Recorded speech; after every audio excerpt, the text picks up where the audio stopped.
ಟಿವಿ9 ನಿರಂತರ ವರದಿಯ big impact ಇದು. ಟಿವಿ9 ನಿರಂತರ ವರದಿಯ ಬಿಗ್ ಇಂಪ್ಯಾಕ್ಟ್ ಆಗಿದೆ.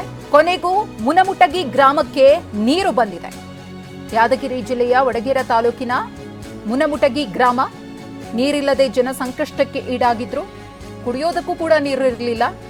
ನೀರಿಲ್ಲ ಅಭಿಯಾನದ ಮುಖೇನ ಟಿವಿ9 ನಿರಂತರವಾಗಿ ಸುದ್ದಿಯನ್ನ ಪ್ರಸಾರ ಮಾಡಿತ್ತು. ಇದೀಗ 2 ನೀರಿನ ಘಟಕಗಳನ್ನು ಅಧಿಕಾರಿಗಳು ಆರಂಭ ಮಾಡಿದ್ದಾರೆ. ಬೋರ್ವೆಲ್ ನೀರು ಬತ್ತಿದ್ದರಿಂದ ಬಂದ್ ಆಗಿದ್ವು ಘಟಕಗಳು. ಹೀಗಾಗಿ ಹಳ್ಳದಲ್ಲಿ ಸಿಗ್ತಾ ಇದ್ದ ನೀರನ್ನೇ ಗ್ರಾಮಸ್ಥರು ಕುಡಿತಾ ಇದ್ರು. ಮಕ್ಕಳು, ಮಹಿಳೆಯರು ಹನಿ ನೀರಿಗಾಗಿ ಪರದಾಟವನ್ನು ನಡೆಸ್ತಾ ಇದ್ರು.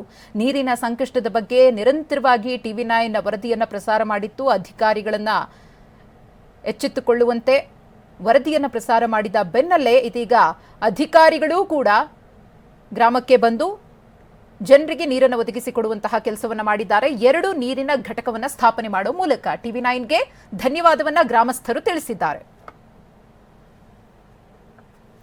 ಈ ಬಗ್ಗೆ ನಮ್ಮ ಪ್ರತಿನಿಧಿ ಅಮೀನ್ ಒಂದು ಪ್ರತ್ಯಕ್ಷ ವರದಿ ಕೊಟ್ಟಿದ್ದಾರೆ, ನೋಡೋಣ.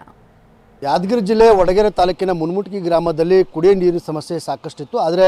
ಆದರೆ ಈ ಒಂದು ಗ್ರಾಮದ ಜನ ಕುಡಿಯೋ ನೀರಿಗಾಗಿ ಹುಡುಕಾಡುವಂಥ ಪರಿಸ್ಥಿತಿ ಕೂಡ ನಿರ್ಮಾಣವಾಗಿತ್ತು. ಯಾಕಂದರೆ ಈ ಒಂದು ಗ್ರಾಮದ ಜನರು ಏನಿದ್ದಾರೆ, ಆ ಒಂದು ಜನರು ಕುಡಿಯೋಕ್ಕೆ ನೀರು ಬೇಕಾದರೆ ಈ ಒಂದು ಗ್ರಾಮದಲ್ಲಿರುವಂಥ ಹಳ್ಳಕ್ಕೆ ಹೋಗಿ ವರ್ತಿ ತೋಡುವ ಮೂಲಕ ಅಂದರೆ ಮರಳಲ್ಲಿ ಸಿಗುವಂಥ ಕಲುಷಿತ ನೀರನ್ನು ತೆಗೆದುಕೊಂಡು ಬಂದು ಕುಡಿಯುವಂಥ ಪರಿಸ್ಥಿತಿ ಕೂಡ ಈಗ ನಿರ್ಮಾಣ ಆಗಿತ್ತು. ಯಾಕಂದರೆ ಈ ಗ್ರಾಮದಲ್ಲಿರುವಂಥ 2 ಶುದ್ಧೀಕರಣ ಅಂದರೆ ನೀರು ಶುದ್ಧೀಕರಣ ಘಟಕಗಳು ಸಂಪೂರ್ಣವಾಗಿ ಬಂದಾಗಿದ್ದವು. ಹೀಗಾಗಿ ಸಾಕಷ್ಟು ಸಮಸ್ಯೆ ಕೂಡ ಅನುಭವಿಸ್ತಿದ್ರು. ಈಗ ಈ ಒಂದು ಗ್ರಾಮದ ಸಮಸ್ಯೆ ಬಗೆಹರಿದಿದೆ. ಆದರೆ ಟಿವಿ9ನಲ್ಲಿ ಈ ಬಗ್ಗೆ ಸಂಪೂರ್ಣವಾಗಿ ಅಂದರೆ ವಿಸ್ತೃತವಾಗಿ ವರದಿ ಪ್ರಸಾರ ಆದ ಬಳಿಕ ಈ ಒಂದು ಗ್ರಾಮದಲ್ಲಿರುವಂಥ 2 ಶುದ್ಧೀಕರಣ ಘಟಕಗಳಿದ್ದಾವೆ. ಅಂದರೆ ಕುಡಿಯೋ ನೀರಿನ ಶುದ್ಧೀಕರಣ ಘಟಕಗಳು ಸಂಪೂರ್ಣವಾಗಿ ಏನು ಚಾಲ್ತಿಯಲ್ಲಿರುವಂಥದ್ದು, ಓಪನ್ ಕೂಡ ಆಗಿರುವಂಥದ್ದು. ಯಾಕಂದರೆ ಟಿವಿ9ನಲ್ಲಿ ಸುದ್ದಿ ಬಿತ್ತರ ಆದ ತಕ್ಷಣವೇ ಈ ಒಂದು ಗ್ರಾಮಕ್ಕೆ ಜಿಲ್ಲಾ ಪಂಚಾಯತ್ ಸಿಇಒ ಆಗಿರ್ಬೋದು, ತಾಲೂಕು ಪಂಚಾಯತ್ ಇಒ ಸೇರಿದಂತೆ ಗ್ರಾಮ ಪಂಚಾಯತಿ ಅಧಿಕಾರಿಗಳು ಭೇಟಿ ನೀಡಿ ಈ ಒಂದು ಗ್ರಾಮಕ್ಕೆ ಕುಡಿಯೋ ನೀರಿನ ವ್ಯವಸ್ಥೆ ಕೂಡ ಮಾಡುವಂಥ ಕೆಲಸ ಕೂಡ ಮಾಡಿದ್ದಾರೆ. ಬಂದಾಗಿರುವಂಥ 2 ಶುದ್ಧೀಕರಣ ಘಟಕಗಳನ್ನು ಸಂಪೂರ್ಣವಾಗಿ ಓಪನ್ ಮಾಡಿದ್ದಾರೆ. ಹೀಗಾಗಿ ಜನರು ಬೆಳಗ್ಗೆಯಿಂದಲೇ ಬಂದು ಶುದ್ಧ ಕುಡಿಯೋ ನೀರನ್ನು ತೆಗೆದುಕೊಂಡು ಹೋಗ್ತಿರುವಂಥದ್ದು.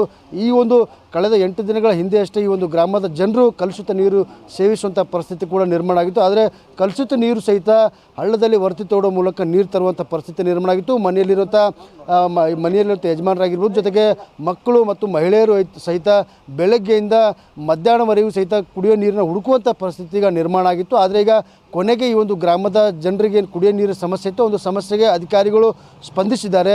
ಹೀಗಾಗಿ ಈ ಒಂದು ಗ್ರಾಮದ ಜನರಿಗೆ ಕುಡಿಯೋಕ್ಕೆ ನೀರಿನ ಸಮಸ್ಯೆ ದೂರ ಆಗಿದೆ. ಯಾಕಂದರೆ ಈ ಒಂದು ಗ್ರಾಮದ ಜನರು ಕುಡಿಯೋ ನೀರಿಗಾಗಿ ಹಾಹಾಕಾರ ಎದುರಿಸುವಂಥ ಪರಿಸ್ಥಿತಿ ಕೂಡ ಈಗ ನಿರ್ಮಾಣ ಆಗಿತ್ತು. ಆದರೆ ಟಿವಿ9ನಲ್ಲಿ ವರದಿ ಪ್ರಸಾರ ಆದ ಬೆನ್ನಲ್ಲೇ ಅಧಿಕಾರಿಗಳು ಎಚ್ಚೆತ್ತುಕೊಂಡಿದ್ದಾರೆ. ಅಧಿಕಾರಿಗಳು ಎಚ್ಚೆತ್ತುಕೊಂಡು ಗ್ರಾಮಕ್ಕೆ ಭೇಟಿ ನೀಡಿ ಈ ಒಂದು ಗ್ರಾಮದಲ್ಲಿರುವಂಥ ಕುಡಿಯೋ ನೀರಿನ ಸಮಸ್ಯೆಯನ್ನು ಬಗೆಹರಿಸುವಂಥ ಕೆಲಸ ಕೂಡ ಮಾಡಿದ್ದಾರೆ. ಕ್ಯಾಮ್ರಾಮನ್ ಶಿವಶಂಕರ್ ಜೊತೆ ಅಮೀನ್, ಟಿವಿ9 ಯಾದಗಿರಿ.